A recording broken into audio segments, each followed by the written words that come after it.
We want to take the time to talk to you today about our top 5 places in the USA to take a date. Bring your imagination to life with inspiring stories of an incredible and very real world. Hello, I'm Crystal. And I'm Shane. And we are Dates in the States. We are a travel blog chronicling the lives of a couple traveling the USA on a budget. We've been traveling together for 5 years now, and we've had our blog for 3 of those years. It's been an exciting journey together since our first road trip, where we traveled around the USA for 5 weeks. You don't know if a relationship will work until you take a trip like that. Yes, we were about to rip each other apart sometimes, but we made it through, and it's been our most favorite experience yet. We've seen so many amazing places together during that trip and thereafter by traveling to each state here in the U.S. mainland. We hope to travel overseas shortly, but we want to visit every state first.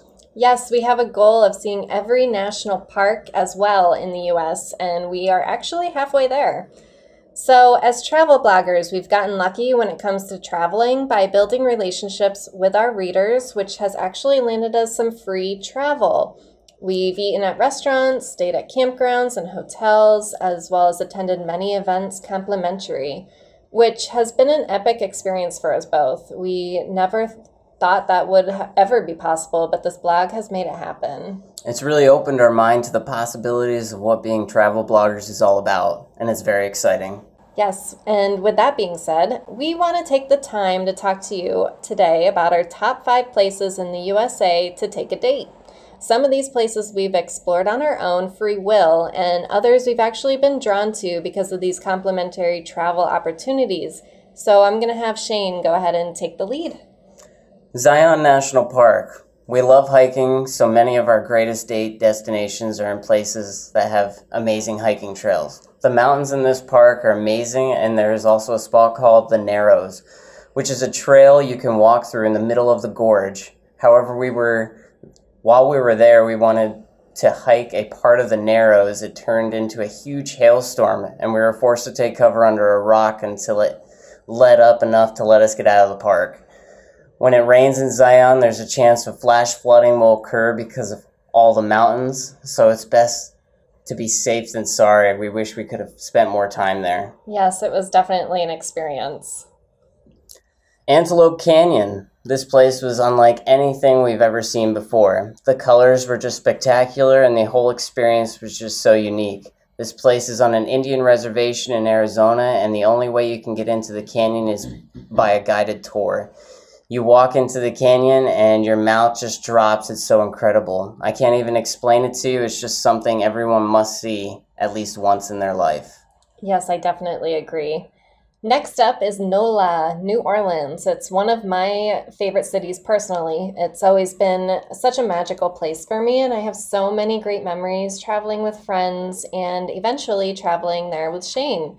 I love walking throughout the French Quarter and learning the history, and of course enjoying the food and walking around with booze.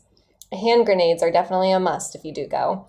And something that's really fun to do when you visit is to do a tour with Phantom Ghost Tours of the St. Louis Cemetery number 1 and that's where you can learn all about Marie Laveau and see the future tomb of Nicolas Cage. And then next on our list is Sanibel Island. I've been going here pretty much every year since I was a little girl with my family, and it was so fun to take Shane here these past couple of years to show him around. It's become a lot more touristy than it used to be, but it's still a wonderful place to visit nonetheless. There's so many shops, little restaurants, and fun activities everyone can enjoy. We love going to the beach to watch the sunset together and bike through the Ding Darling National Wildlife Refuge. And lastly, there's Summerville, South Carolina. Is one of our favorite little towns to visit. When we came here, we stayed in a yacht that was stranded on land. We found this cute little place on Airbnb. It was a yacht converted into a tiny house. It was cramped, but it was a great location and the price was affordable. It was exactly what we needed to get away, and it was a short drive from the plantation and Charleston.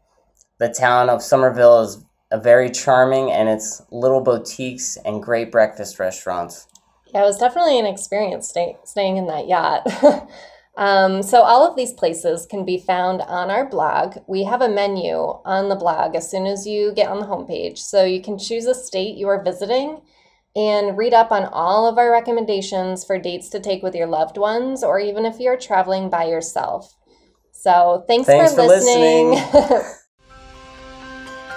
Thank you for joining us on another audio adventure right here at Wandertale. Subscribe to our channel to stay tuned for more stories from around the world and share tales with the open-minded, the brave, and the curious.